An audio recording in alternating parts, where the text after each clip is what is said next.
Hello and welcome to Ewtn Live. I'm Father Mitch Paquin. Tonight we'll be talking about separating myths about Catholicism from authentic history of the Church. But first, we want to bring you a quick Ewtn update with Ewtn's Director of Program Acquisitions and Original Productions. It's a big department name. This is Mr. John Elson. John, good to see you, Father.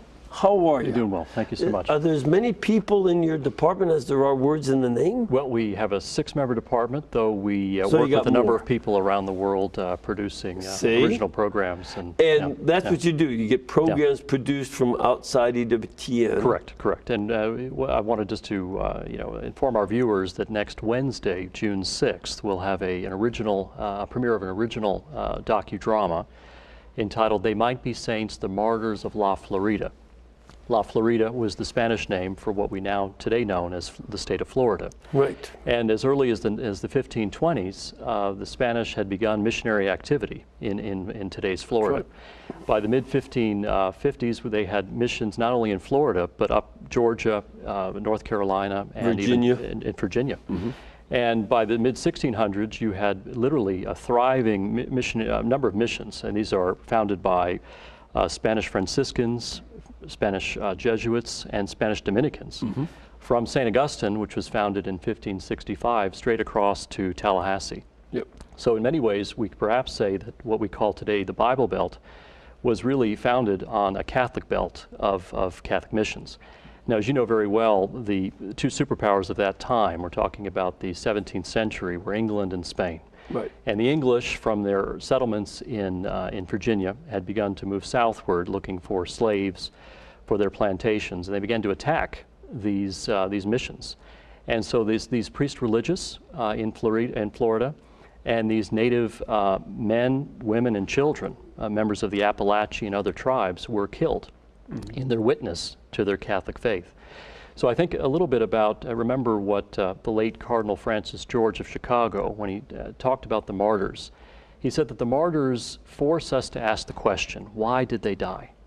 And of course we know why they died. They died for the same faith that you and me and all of us here at EWTN are proclaiming, following Mother Angelica's example. So we have a clip to share with our viewer from the show, again premiering next Wednesday at 10 p.m. Eastern. Yeah, let's take a look at that. It's called "They Might Be Saints: The Martyrs of La Florida." The actual ground I'm sitting on right now, that we're at right now, is baptized in the blood of martyrs. So when you visit St. Augustine, Florida, when you visit in particular Mission Nombre de Dios and Our Lady Valleche, you're actually staying on holy ground.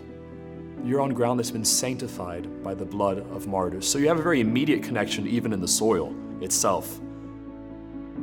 And then there is Antonio Cuipa, also called Antonio Anija, who has been chosen as the lead person amongst the many martyrs of La Florida. And in fact, the lead martyr, Antonio Cuipa, was a layman. He was a husband and a father. He was a leader in the Appalachian tribe, and he very much integrated into the life of the people, and through his joyful witness of his life, helped to spread the faith. Antonio was an Appalachian chief, a cacique, and an Anija, second in command to the leading chief, Don Andres, with thousands of natives under their direction. Antonio was a gifted, charismatic leader. Even before his horrific martyrdom, he had made a powerful impression upon the Franciscan missionaries and Spanish officials. His last will and testament is an incredible statement of faith. And you hear him just talk about what we would consider well-developed theology. And it's there in his last will and testament. And he wants to be buried in the church at the mission where he was baptized, near the door where he came into the kingdom of heaven. We live in a world that doesn't know how to commit to things anymore. And here you have men, women, children that committed to something. And the martyrs, before anything else, not just the Florida martyrs, but martyrs in general, teach us that there is something worth giving our lives for. And that's something that my generation in particular doesn't know anymore. that these individuals said, you know what, there's something more important than just my own skin. And that's another thing I think so important about the martyrs. They teach you how to die. And we've forgotten how to do this as well. And that to die is also a gift. That your final breath is something that can belong to the Father who seeks you, and to the Lord who came and sought you in the flesh and died on the cross for you, the Spirit who invites you. And this is what Antonio does when he's crucified on the outdoor stations of the cross of a mission that he might have even helped build. And his own flesh and blood is tortured to death on it.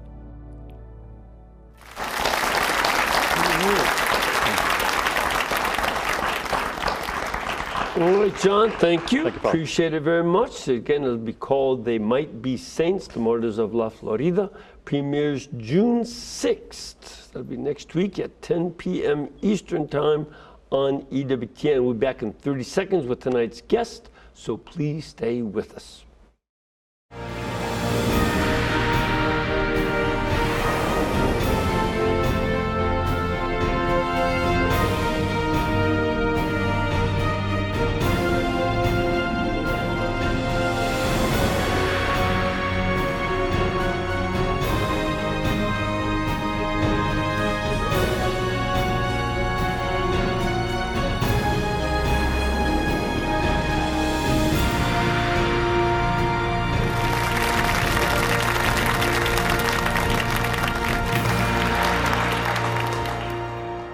All right, welcome back to EWTN Live. And, we want to continue on the theme that John opened up for us tonight. It's very much important for us Catholics to learn the real story of our history and reclaim that history, especially when there are a lot of people who want to pass on anti-Catholic myths, otherwise known as fake history. It's not only the news that sometimes is fake, it's also history that is fake. And mainstream media and even a lot of professors and academics give us fake history. So we have the author of several very good books, two of which are The Real Story of Catholic History, answering 20 centuries of anti-Catholic myths, as well as his book, The Glory of the Crusades. Please welcome back Mr. Steve Weidenkopf. Thank you, Father. Steve, good to have you back. Thank you, thank you. I love history very much, so I'm looking forward to that video next week. I'll have a guest who's expert on that, talking about it. But you are dealing with these anti-Catholic myths. How did you come up on these things? Yeah, so when I sat down to come up with this book project, I first went out to family, friends, colleagues, and asked them, what do you hear in your conversations with coworkers, with family members, with friends about the church's history, right? That somebody gives you something that's anti-Catholic in nature or just false, or you kind of wonder about. Mm-hmm. And so I got a lot of responses back, actually. So I had to pare down the number of responses I got down to the 55 that are actually in the book. So that's how I first went about doing it. Then I categorized them by time period in order to make the book kind of chronological, so it'd be easier for people to read that way. Which it is easy. But I just want our audience to know the style has all sorts of academic background to it, but you put it in plain, ordinary English. It is not in scholarese. There's plenty of footnotes. Lots of places you can go check the sources, but you can also just read through. You have a good narrative that you're given there. I enjoyed that. Thank you. Now, you and I already did one show about the myths regarding the Crusades, yes. And you have that book that just goes into that in more depth. Mm-hmm. But this book includes some of that. And then we've also done some shows on the myths about the Inquisition. Right. By the way, just so people understand, how many millions of people were killed by the Inquisition? Yeah, I think you might have that wrong, Father. No. Yes, there weren't millions of people killed by the Inquisition. Really? Yes. That would be fake news, right? Fake history that you talked about at the top of the show.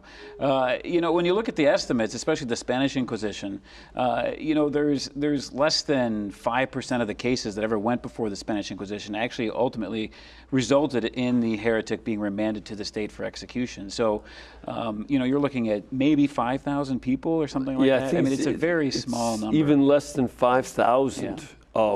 And that's from the 1490s or so? Yeah, late 15th century. You know, I mean, the Spanish Inquisition wasn't officially abolished until the 19th century, but the height of it was, you know, the 15th and 16th centuries in that time frame. Yeah, so from the 1400s until 1800, there might have been, you know, there's less than 5,000 people. Exactly. Not that we're necessarily commending that. No. But we're also making sure that the idea of millions is not true. No, not at all. I think even Mel Brooks had that wrong, didn't he? He did. Well, not only did he have that wrong, but in his little routine, he talks about the Inquisition going after Jews. That was kind of the whole point of his little skit. And even that's false, right? The Inquisition had no jurisdiction over practicing Jews or Muslims, obviously because heresy is a post-baptismal denial of the faith. You have to be Catholic to commit Christian. heresy. Exactly. Right. Yeah, so that wasn't the case either. But what about the 9 million witches that the church burned at the Inquisition? Right. Yeah, we hear that frequently. 9 million. Sometimes it goes even higher, that number, in terms of what people will say. You know, the witch craze is interesting. When you look at the witch craze, and that's one of the myths I discuss in the book, is the witch craze actually was more of a secular phenomenon than it was a church-sponsored phenomenon. So it was secular courts that actually, especially in Protestant areas, that actually went after witches than the Inquisition. The Inquisition was only concerned with any kind of witchcraft if it happened to involve heresy. If there wasn't no sense of heresy involved in the case, and the Inquisition had nothing to do with it. It wasn't seen as being very important. Yeah, that's one of the ironies that the burning of witches occurred, but it wouldn't be 9 million. No. There are only 25 million people in Europe. Right. That would be a significant portion, especially of the women. Yes, absolutely. That'd be 3/4 of the women. Yeah. That would make the Crusades look like a picnic if the guys started fighting for the last, 25% of the women. Yeah, exactly. So that'd be nuts.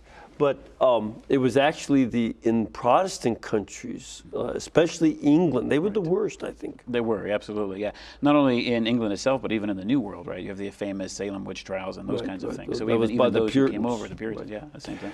All right, but now wait a minute. I think we can get you on this one. Okay. What about the church's long history of anti-Semitism? Were there not a lot of Jews that were persecuted by the church over the centuries? No. The short answer to that is no. When you look at the history, especially of the papacy, actually, popes all the way back from St. Gregory the Great in the 6th century, 6th and 7th century, all the way up until the modern times, right? The popes were very much protectors of the Jews. And it's not just Catholic historians that recognize that, but even Jewish historians actually recognize that. Yeah. And one Jewish historian commented in one of the resources I used for the book was that being a Jew in the papal states, during the medieval period and early modern period was much more favorable or better than if you were in anywhere else in Europe. You look at the history of the expulsion of Jews throughout Christendom, beginning in the 13th century all the way up to the 15th century. It occurs by secular rulers, not by the church, obviously, in Spain, most famously in England and other places. So the church actually was a great protector, and that goes all the way through the church's history, even during the time of the Black Death, during the Great Plague in the 14th century. You had, Clement VI actually said anyone who blamed the Jews for the Black Death or tried to harass them as a result of the Black Death, because there were some people that believed the Jews had maybe spread the plague to begin with, you'd be excommunicated if you did that. So the popes always were protective of the Jews because, as we know, salvation comes from the Jews. And I think it's very important to note, yes, there were persecutions of Jews. Yes. And these are absolutely horrendous. Yes. During the Crusades, right, you had some of the Crusaders who were going around trying to fight Jews and kill them. Right.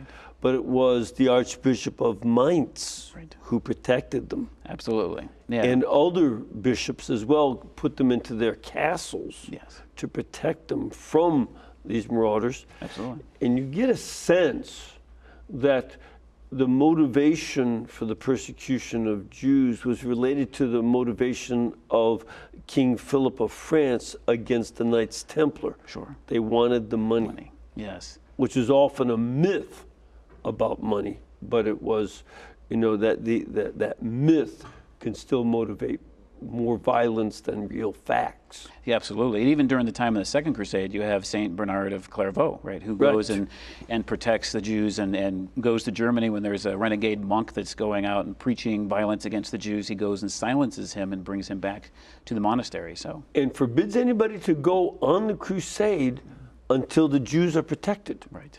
That's an important part of that history. Yes. It's horrible to have any of that bigotry. Yes. But also to look that there were forces looking to protect the Jewish people. Absolutely. But what about the sad thing that Pope Pius XII didn't help the Jews in World War II? Now that's not medieval history. This is modern history. Yeah. And we saw, the New York Times and other places were saying that he just didn't do anything. He was, and they promoted the notion of Hitler's Pope, that this was the guy Hitler wanted to be in charge, right?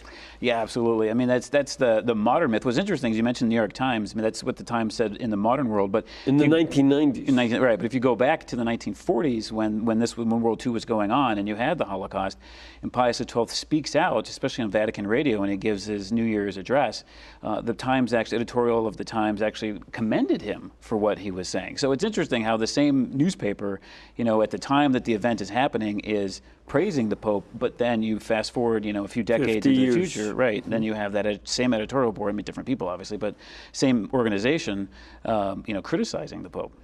So maybe if the New York Times does not agree with the New York Times, then maybe we don't need to. That's very true. Absolutely. Would that be a logical conclusion? That would be a logical conclusion, yeah. Now, what were the facts about Pius XII in World War II, Sure. the Holocaust, the terrible destruction of Jews? Did he do the damage that was accused him? Yeah, no, absolutely not. I mean, Pius XII was unique in that he was papal nuncio in Bavaria and then later on in Germany before he became pope. And so he, in the 20s and the 30s, so he saw the rise of National Socialism and Hitler's movement and their Nazi ideology and their racial policies. And so he knew that firsthand. And while he was the nuncio there, he spoke out publicly against the Nazi ideology. When he became the Secretary of State, Vatican Secretary of State under Pius XI, he did the same thing. He continued to speak out against Nazis. And the Nazis in Munich tried to kill him while he was the ambassador. Yes, absolutely. Yeah, so he was never a friend of the National Socialists. And when he was actually elected Pope, later on, the German newspapers were not pleased. You read the editorials from those times; they were not at all happy that he was elected Pope. So he was never seen, at least by them, as a friend. So it's fascinating that later on, in the 1990s, as you mentioned, and later with some of this false history that's being presented, that somehow he's now seen as being Hitler's Pope, the title of a famous book and things like that. But he issued all kinds of directives to his nuncios around the world when he was Pope, to the bishops as well, to try to help Jews as much as possible, to hide them from the Nazis in various areas. He was very much engaged with the Roman Jewish community to ensure that they were protected as best as he could protect them during the war. He did things both publicly and behind the scenes as well to protect Jews. And one Jewish historian has actually estimated that the actions of Pius XII and the church saved about 860,000 Jews. In Italy? And yes. Yeah. Well, actually church-wide, but even in Italy in particular, that was the biggest concentration. Yeah. Was that Pincus Lapide? Exactly. Yeah, yes. Pincus Lapide, who was one of the most adamant Nazi hunters at the end of the war. This was not somebody just sort of talking out of his hat. Right. He was someone who hunted down the Nazis after the war for decades. Yeah, absolutely. And he said, I remember one quote, that Pius XII saved more Jews than Stalin, Churchill, and Roosevelt combined. Yeah, definitely. Along with the help of others, Cardinal Roncalli. Absolutely, yeah. Later on, Pope Saint John the 23rd. But all right, so you're saying that the evidence does not show that Pope Pius did harm to the Jews or was Hitler's Pope? Nazi, right? No, not at all. Yeah, not at all. what about the whole history of the church, though? Isn't it true that the church has caused more death through religious wars than anything else in history? Right. Yeah. That's that's a very common myth that you frequently hear. I mean, I remember hearing that several years ago and with a coworker. I think it goes back to Thomas Hobbes in the 1650s. Very likely. Yeah. I mean, the whole Enlightenment period, right, what Hobbes was a part of, was very much anti-church, anti-religion, trying to discredit the church. And many of these myths that I discuss in the book, they originate during the Enlightenment period of time, precisely because of that. These authors want to lessen the church's influence in society, and so they attack her with historical events. But, well, is it true? What about the Crusades? I mean, Right. and all the other wars, the 30 Years' War. I mean, there are a lot of wars about religion, aren't there? Well, actually, if you look at the interesting study that came out in 2004 called, this author put together a book called The Encyclopedia of Wars, and they counted 1,700 or so wars throughout human history. And of those 1,700 wars that they counted, about 123 of them, they said were religious in nature. Wait, give me that again. How many out of, so 1,700 wars? Right. Of them, 123 they consider to be religious in nature. So that means that 1,577 were secular wars? Absolutely, yeah, for other reasons, right? Military or economic reasons, political reasons, some kind of secular reason, but not at all driven by religion. And what's even more fascinating is that that same study, they looked at if you discount the wars that were initiated by Islam, that equates to about 50% of the 123. So the percentage of wars that you could actually say were religious in nature drops even more dramatically to about 3% of that total. So it's about 60 out of 1,700 wars are wars of Christianity. Well, wars of religion, they classify. Wars of religion. Sure, yeah. But 60 are about Christianity. Correct, yeah. And 60, and the others are for Islam. Right. Right.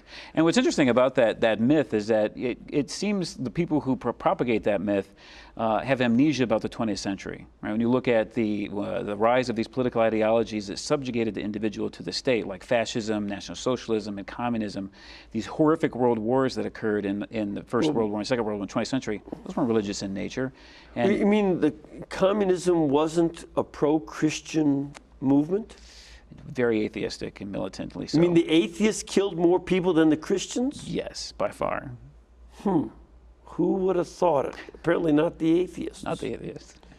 Yeah, so this is all mythic. In fact, as I recall from our last program, you say that there were fewer people killed in the couple hundred years of crusading than died in the 4 years of our Civil War to eradicate slavery. Oh, by far, yeah. And actually, most of the deaths in the Crusades were not combat casualties, right? Most of them were crusaders who died of famine or other kinds of diseases along the way. You know, it wasn't actually combat death related. And once the Crusaders had liberated territory after the First Crusade, there was peaceful coexistence actually between the Crusaders and Muslims, at least those that were in their territories. And then you had later on some issues with surrounding Muslim rulers, which then led to further crusades. But far fewer deaths in the Crusades than any other military history, really. So this is what you mean by myths, and I cannot emphasize how important it is to know the history, and in terms of being able to verify what you say, how am I supposed to be able to trust you versus the communist version of history? Sure. You know, that they would say that most of the wars are religious. Right. And the enlightened people. How can we trust you to be telling us facts, and how can we check on this stuff? Right. Well, definitely in my book, right, I have extensive endnotes, and so it's easy to go. It's almost 600. It's a lot. Yeah. So it's easy to go into the back of the book. When I make an assertion, I footnote it. You can go back to the back of the book in the endnote, see the sources that I use, check them out for yourselves. And that's really that's an important point for Catholics to recognize about history, is that we can't just take what people give us, whether it's the secular media, or even trusted Catholic historians. If there's something that you doubt about what somebody is saying, look at the source material. Go look at not only secondary sources, but most particularly, go look at those primary sources as much as possible, and see whether what you're being told is true. Take the time to do the research. And I think one of the areas in which one has to be extremely cautious is when it comes to the media presentations of history. Yes. You know, if you take a look at some of these made-for-television movies like The Borgias, Yes. there's a few intersections of historical data, but it's mostly nonsense. Very true. I mean, many times, some of those programs, the only real historically verifiable fact are the people's names, right? The characters' names. I mean, yes, there was a Pope Alexander VI. Yes, he was Rodrigo Borgia. Yes, he reigned during the 16th century. You know, these kinds of things. But outside of that, right, most of what is portrayed is completely Hollywoodized and very, very fictional. Yeah, and heavily emphasizing the materialistic and the sexual. Yes, absolutely. And the same would be true in movies about the Crusades. Yes, yeah. The most recent Hollywood production of the Crusades was Ridley Scott's 2005 Kingdom of Heaven. Yep. Yeah, which one eminent Crusade historian called Osama bin Laden's version of history. It was pretty bad in terms of historical accuracy. Absolutely. Yeah. And then you take a look at some of the facts on, other. I'm afraid I'd have to call out the History Channel as not being history. As a matter of fact, if anything, they've turned themselves into Sasquatch Central because they're dealing with all this stuff about, people from outer space building the pyramids and all this nonsense. So you have to, these are examples of where you have to be very, very cautious that sometimes they're, you get as much history from, the Monty Python movies as you do from some of these TV shows. Oh, absolutely. I tend to refer to the History Channel as the so-called History Channel because exactly for what you said. I mean, even their dramas that they take that are historically based, like they have one I think recently on the Knights Templar, and you look at that, and again, outside of a few characters' names and the fact that there were Knights Templars, there's really not much in these productions that are unfortunately historically verifiable. And one of the things that I want people, in terms of a method different than yours, you'll hear the announcer in these different so-called documentaries on different channels saying, some scholars say, some scholars assert, they never give the names, the name of the book, and certainly not the page number, so you can go check it out. I mean, who are these scholars? And who declared them scholars? Me, myself, and I? What? Exactly. This is where you have to find out the actual data. Yes. Yeah, absolutely. Yeah, it's very, very important. That's the one of the major reasons why I wrote my book, this particular book of the real story of Catholic history, is because I wanted to give Catholics a handbook, an easy reference and tool that they can use to learn the story of the Church, learn the authentic story of the Church, and be able to refute it when they see these things on TV or again when they talk about it with others. Yeah, it's and this is not exactly a unified history of the Church. You're dealing with the various points of different falsehoods that are asserted about, like Constantine created the Catholic Church. Did you think that was true? Yeah, no, I didn't think that. Yeah, but that's, a lot of people do though, right? You'll hear that frequently, this whole understanding in the 4th century, Constantine comes along and he Romanizes the church. And so therefore the early church, there was a great apostasy is another one of those theories that the early church was somehow different than the Catholic Church. And many, many of our Protestant brothers and sisters believe that, and they'll use that against Catholics because the whole foundation of the Protestant movement, really, historically speaking, is rooted in this notion that the early church was somehow something different than the Catholic Church. And what exists as the Catholic Church today came into history with Constantine, which is not true at all. No. And sometimes Mormonism depends on that because they believe that at the end of the life of the apostles was the great apostasy. Right, exactly. Islam assumes the same thing, that the priests and the rabbis distorted the Bible, changed it. It was originally a Muslim book. That's a very common theme among Muslims, Mormons, and many evangelical and other Protestants, that the history was changed by the Catholic Church, and the antidote is what you're doing. Go back to the original sources. Right. Read stuff. Yes. And not just textbooks. No, and that calls to mind, the famous quote from Cardinal Newman, right, where he said, "To be deep in history is to cease to be Protestant," right? If you really know the history of the church, the early history of the church in particular, and read those writings of the fathers, church fathers, you clearly see from the writings of Ignatius of Antioch and others how Catholic obviously the church was, very Catholic in the early church, and that continuation goes through history. So you'll find stuff talking about confession, devotion to the Blessed Mother, bishops, priests, and deacons. Real presence, all that. Real presence of Christ in the Blessed Sacraments and all the fathers. So it's a lot. We want you to learn more about Steve Weidenkopf's work in church history. To do so, you can go online, and the website is called OurCatholicHistory.com. OurCatholicHistory.com. Examine, these materials, and in addition to his resources, you can find most of the original documents you're looking for online. It's available for you to download and read, often enough in the original languages if you know them, or in English if you don't know the other languages. But we want to do that. We have to take a break so that we can get our phones ready for you to call in, as well as our audience here to come up with their questions. So please stay with us.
Right, and first of all, before we get to a question that we have here, I want to remind you that on November 3rd, we're going to have an EWTN Family Day in Jacksonville, Florida.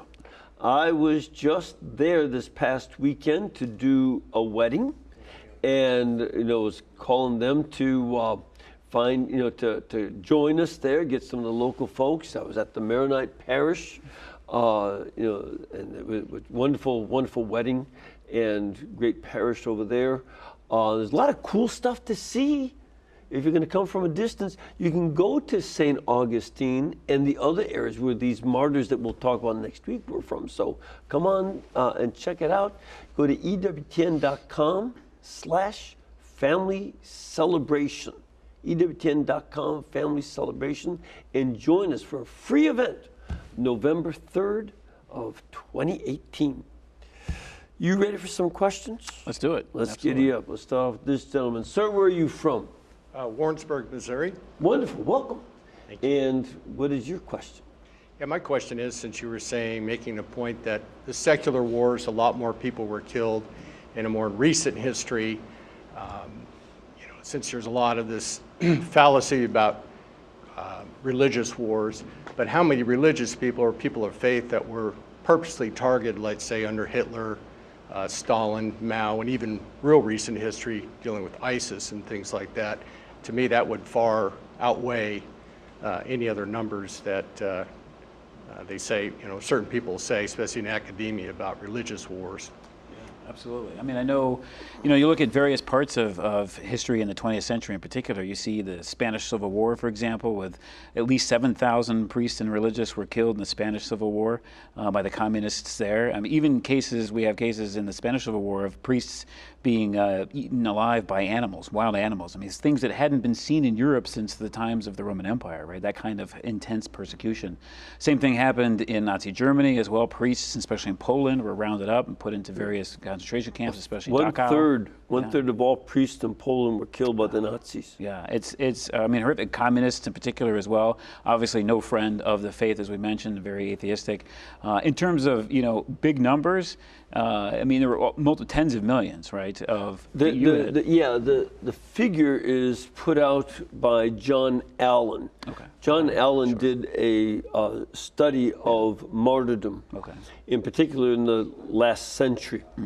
And in the whole history of the church, he compiled the stats, and it was 75 million Christians of different churches. That includes Protestants, Orthodox, and Roman Catholics. The 75 million Christians have been martyred over the last 2,000 years. Sure. Yeah. Of them, 40 million were martyred in the 20th century alone. Yeah. More than half of all the martyrs were killed, especially under the communists. Right. The Eastern Church, the Russian Orthodox and Ukrainian Orthodox, and the Eastern Rite Catholics bore the brunt. I mean, this storm of atheism smacked most hard against the shoreline of Eastern Christianity. And the Eastern Orthodox and Eastern Rite Catholics suffered the brunt of it. And that's still the case with Muslim persecution. You know what's going on in ISIS. It's the Eastern Christians, the Oriental Christians, who have been experiencing the brunt of it. Now, in fact, Muslims mostly are the ones killed by Muslim terrorists. So very important to keep that in mind. More Muslims die at the hands of Muslim terrorists than do anybody else. Yes. But of the Christians who are killed, the majority are Oriental Christians, the Assyrian Orthodox, the Chaldean Catholic, Syriac Catholic and Syriac Orthodox and Greek Orthodox. They're the ones who have suffered head on.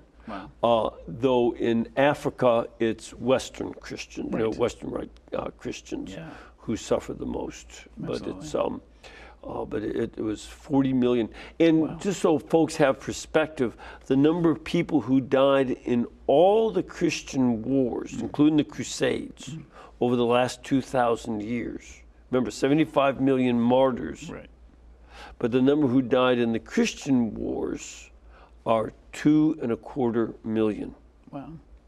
That's according to the University of Hawaii. You can check it at their website, hawaii.edu/powerkills.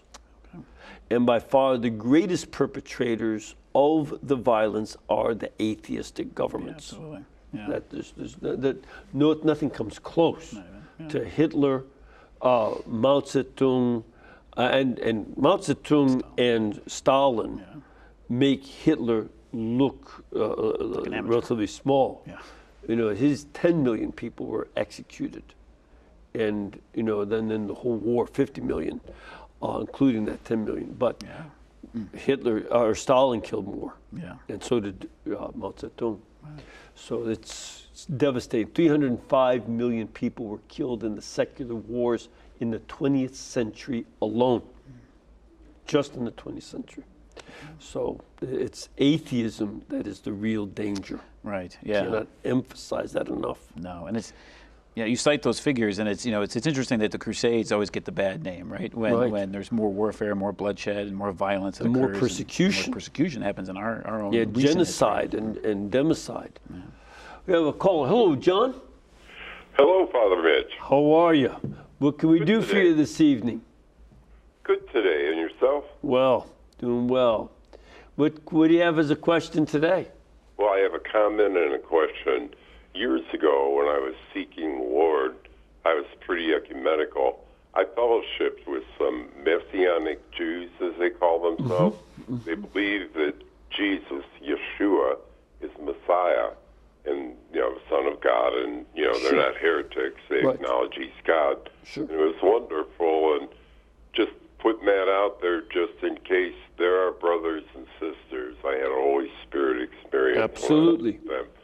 And my question would be, in the days where people were listening to Calvin, they took statues and destroyed them. I think they took icons and messed them up. And I was wondering, is there any heresies involved with that? And did that go to the death or whatever?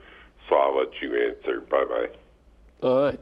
So, and not only the Calvinists, there were a number of folks who would destroy this. What do you know about that? Yeah, so, you mentioned heresy, right? There's a heresy involved in the smashing of icons or religious statues and art and architecture and those kinds of things. So there was a great heresy back in the 8th century, which was really kind of focused in the East known as iconoclasm, right? There was the Second Ecumenical Council of Nicaea in 787 dealt with that whole understanding of, some people believe that by having these icons or religious statues and art and whatnot, that it was idolatry, right? Mm-hmm. And so the emperor actually came from the emperor originally, and so it was, again, another one of these secularly imposed kinds of thinking that led to this violence. And there were many people many monks in particular in the East and others that were in favor of icons and in favor of this representation of the divine that were persecuted. They were arrested, and killed, and murdered as a result of that. So there is that element there in the 8th century, and the Pope was very much against it. The Ecumenical Council condemned iconoclasm and showed that, from the writings of St. John Damascene, for example, that, when we look at a religious painting, we look at a statue or whatnot, we're not worshiping the material item, right? They're a window to help us to visualize and to understand and to have a mental picture of God and of the saints and whatnot. Mm-hmm. And that carries itself forward, into history when you get to the 16th century, as the caller mentioned, that there was definitely iconoclasm among various Protestant groups, but not all Protestants agreed with that. Luther, for example, was against that kind of icon destruction and any kind of sacred art destruction, but there were those who broke away from him who participated in it and thought that it needed to happen. And so you have the destruction of all kinds of things within Christendom, some great things, like the shrine of St. Thomas Becket, the martyr in England, was destroyed during the 16th century as a result of that iconoclasm. So it was a very difficult, hard time in the history of Christendom as a result.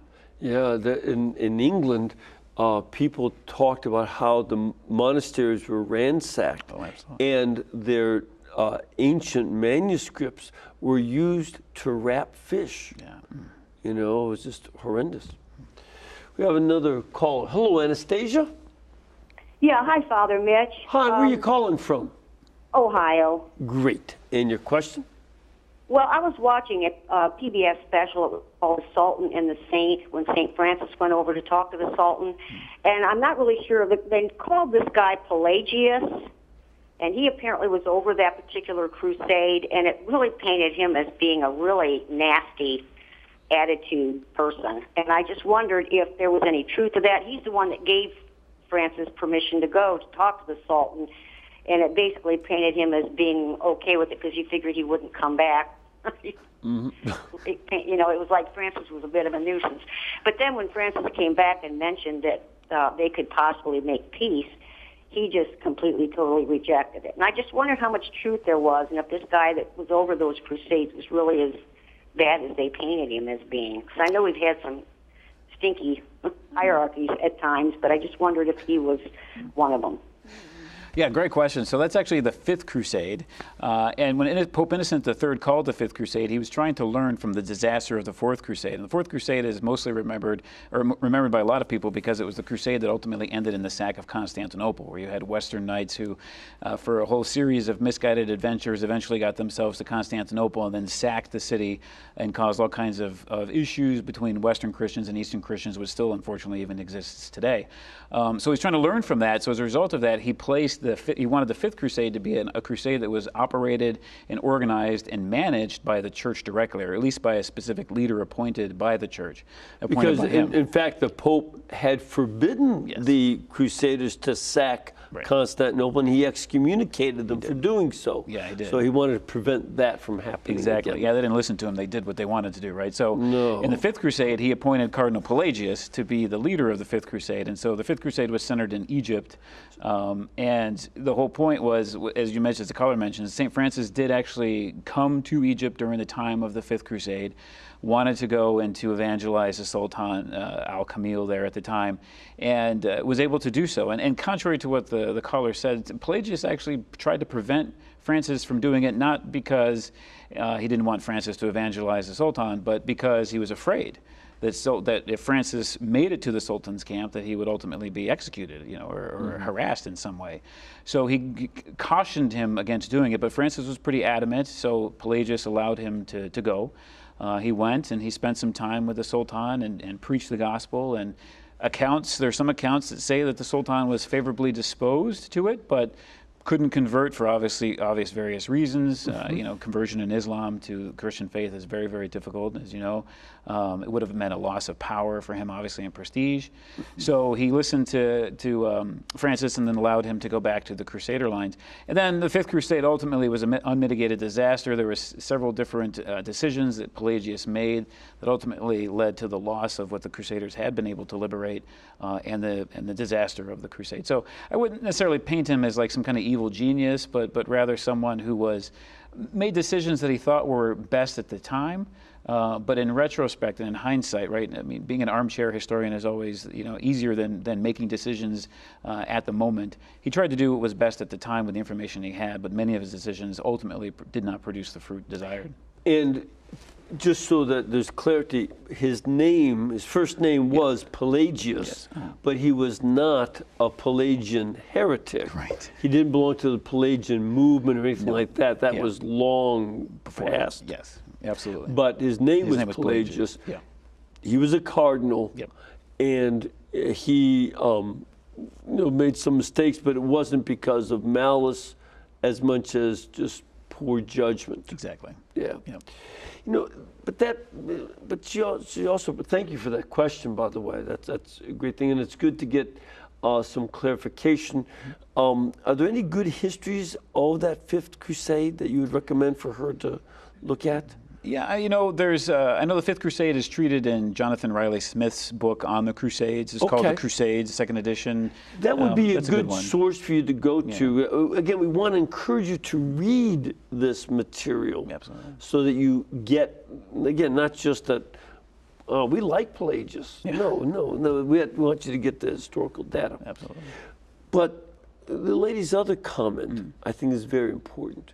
So now I know that there are a lot of bad guys who are cardinals and popes and stuff. Yes. What is the real deal on that? In terms of bad popes, and bad cardinals.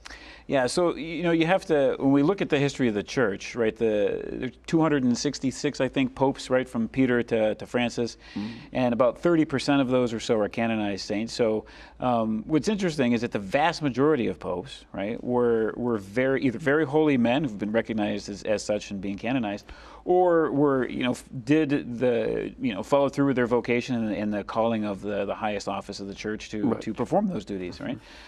So maybe, in terms of bad or immoral popes or popes who didn't live in accordance with their vocation and the office that they had been entrusted, you're looking at probably maybe a handful, less than 10. So what's fascinating about that subject when it always comes up, is that it's taking the exception and making it the rule. Exactly. That's the particular problem. And there's no doubt. I mean, as Catholics, we have to acknowledge there were some popes in our history. Alexander VI is the prime example. Rodrigo Borgia, we talked about earlier, who were immoral. I mean, they lived immorally before they became pope as cardinals. They sometimes were immoral when they were pope themselves during their pontificate. So we have to acknowledge that and recognize that. But the immoral actions of a pope do not invalidate the office of the papacy. Do not somehow invalidate Christ's decision to create the office of the papacy for the good of the church. When I read a book 40-some years ago now, there's a lot of events in my life that are 40 years ago, and I was still an adult. It's adding up. But one of the things I noticed in a book called The Bad Popes is that these so-called bad popes did not decree doctrines. Yeah. They kind of knew they weren't so good. They knew that they were in it for the power and the money. And so they didn't mess around with doctrine. Right. And that's very important to note. Absolutely. Yeah. I think it shows the existence of the Holy Spirit in the church, right, too? Yeah, Guarding and guiding enemy in the church. The other thing, too, though, even when you're dealing with Alexander VI and some of the popes of the 10th and 11th century, those were the worst. Right. But even in those cases, you also have to check on your sources because some of them had their own historians contemporary with them who hated them. Yes, yeah, absolutely. Yeah. And you had sometimes at the time it would have been fake news. Yeah. But now it's fake history. But the question is, for historians like yourself, how do you weigh? This guy says all these horrible things. Do you jump on that? Or do you have to weigh that out with the other reports that are not quite so bad? And how do you do that? Yeah, absolutely. I mean, you have to look at the sources critically, right? In terms of, if you mentioned it for an example, you might have a contemporary historian who's writing something bad, or writing something about a pope, painting that pope in a particularly bad light. So you have to do a little more research and figure out who is this particular individual. Who is he associated with? What kind of acts may he have had to grind against the pope? Maybe didn't have an axe either, right? So you need to find those out and look for other sources and other contemporaneous sources as well to look at, well, how was it treated? How was this individual treated by that particular author and that particular source? So there is an amount of kind of criticism or definitely of critical assessment rather of the sources that is required in order to kind of paint that picture and know who it is that's writing about the subject that you're studying. It's the same thing we have to do today. Some news sources absolutely detested President Obama, and some news sources absolutely detest President Trump. Right. And and one of the problems, even for right now, is that people are dividing which sources they look to along their own tribal lines. Are they for this particular party or this particular party? And I only watch news that agrees with my party, and I hate all the news from the other side, and vice versa. Right. That gets at some of what was going on with people like Alexander VI. Sure. So you have to keep that in mind, that, knowing which side you're on, would you say, yeah, my primary source is the other side politically, the other news network that hates my favorite guy? Right. Because it happened on both sides. Right. Right now it's going on. Very true. Yeah. And we have to learn to check sources in our own lifetime, let alone earlier periods of history. Absolutely. Yeah, I agree. Yeah. This is an important task. A lot of people are tempted to give up. Oh, I can't figure it out. I just don't even talk about it anymore. Is that wise? No, not wise at all, right? Because if we have that kind of defeatist almost mentality, or kind of indifferent mentality, or frustrated mentality, then we hand the narrative to others, right? I mean, history is a narrative, really. It's our story, right? And church history in particular is our family story. It's our family history. It's the actions of the men and women, our brothers and sisters who came before us in the Lord. And so when we study church history, we're studying our own family history in a real sense. And most history in the modern world in particular, or at least for the last couple hundred years, frankly, has been presented from a Protestant, English Protestant perspective. And so as Catholics, we have to check it. And if we give that narrative to them, then that's not our story. Then you have Earl Flynn defining what the Spanish were like. Yeah.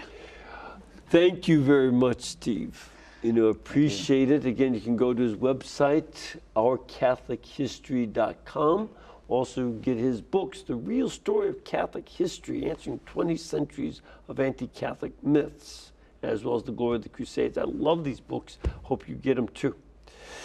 Thank you, and may the Lord bless all of you and keep you and make his face to shine upon you, the Father, the Son, and the Holy Spirit. And as always, we invite you to keep us in between your gas bill, electric bill, and cable bill. We can't do these shows without your help and support. And we are not going to buy any jets. So this is all going to keep us broadcasting, so keep us in your support. Thank you.